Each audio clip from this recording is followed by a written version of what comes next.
these kind of standard questions, and we've kind of jumped around a little bit. And so you're not going to be able to answer this question because most of your folks are doing volunteer work. But on these two, if you could speak a little bit to pay. And you also mentioned that this is definitely not the get-rich-quick path. So that being said, if you could perhaps expand a little bit more on a reference you made a little bit earlier to the scales, obviously that it's to the local cost of living, and then kind of put that into perspective. I mean, is it a $9 an hour, or is it a salary position, overtime, and all that stuff? Well, depends. I think, say looking forward, because like I said, we haven't actually done a new hire for a while. Looking forward, what we're looking for would be, we generally like to do salary positions as opposed to hourly, but we can. It doesn't always work in our budget or in the way that our organization is constructed because we're pretty tiny. We can't always have a full-time person to do every position. This doesn't always work. But when we can, we do a salary position, either ideally full-time, because again, we try to make that happen, but it's not always possible. And I'm gonna hedge a bit because I can't remember what our budgeted salary will be for this position, but I think it would be starting around 40 to 45,000 a year plus benefits. But I could be wrong, so don't, if you're thinking about applying, don't not apply because I just said that because I really don't remember exactly. But that would be for a full-time position in Berkeley. So yeah. I don't know what that breaks out to. So we have a very wide range of salaries within the organization, starting with our youth interns are basically working on a stipend a little above minimum wage, and they have some bumps that come up pretty quickly there. Unbenefited positions that are part-time. As we get into benefited positions, those start at 20 hours or more, and benefits are prorated based on the time, whether it's a half-time, three-quarter time, or full-time. We work off of,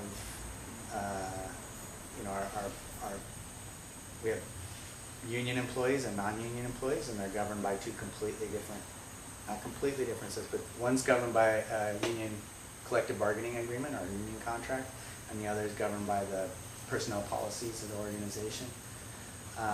In both, we try to maintain somewhat comparable policies in terms of practices and benefits for employees.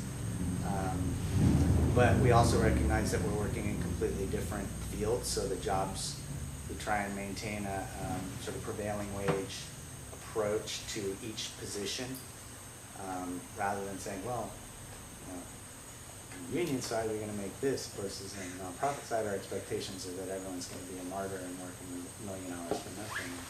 Thinking, in the nonprofit world, particularly in the advocacy world, there has historically been both a martyr syndrome amongst employees who will put in a gazillion hours whether or not they're being effective, but because that makes them feel like they're doing good work.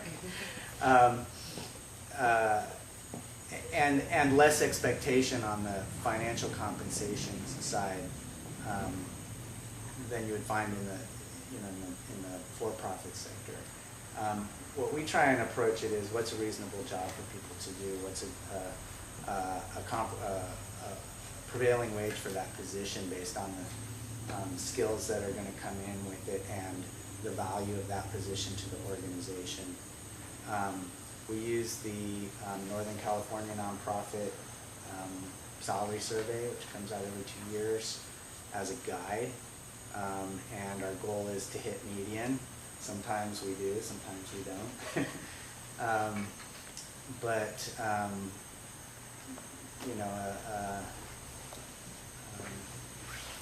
An advocacy position, like somebody running campaigns, we don't really have those specific positions in this organization, but a comparable salary range would probably be between 35 and 50,000 starting, depending on what, that would be if we had a policy director, it might be a little higher than that.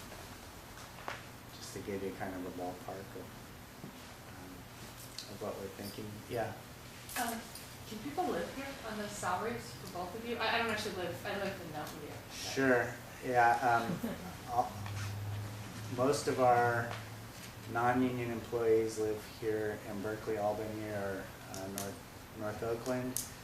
Some of our union employees live further out and commute in, but when I first started here, wages were very low, and you pretty much had to have a situation in order to afford to live here, either. And so I have really worked over the last decade to change that so that people can afford to live on their salaries and people can afford to have kids or family with their salaries here. So that's been an important and challenging process when you're also trying to balance how much work you want to do with how many people you have to do it. So, and it's not easy, and I'm sure there are employees who are not satisfied and others who feel fine, and it's always going to be kind of a mix of those things. Benefits have always been really important in this organization, so there's also, the supports around being an employee here are very strong. Other, for-profit sector may really chintz on the benefit side and pay you a lot more cash up front, and that's somewhat of a balancing act.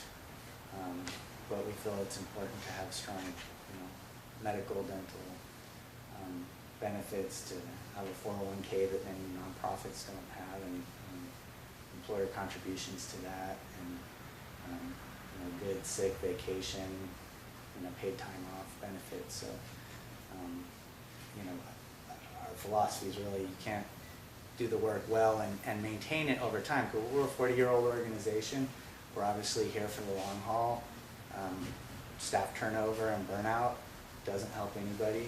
Being able to work well together only happens if people getting their rest and taking their breaks and coming back refreshed.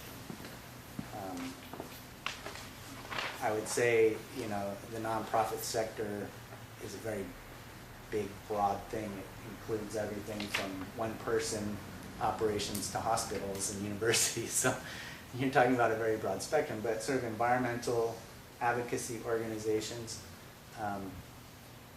there is historically an expectation that you're going to go above and beyond, and you're fighting a good fight and all of that. I think that has to be balanced really with what's realistic and making sure your time is effective and used well, as opposed to being there a million hours and not necessarily being. So now I'm looking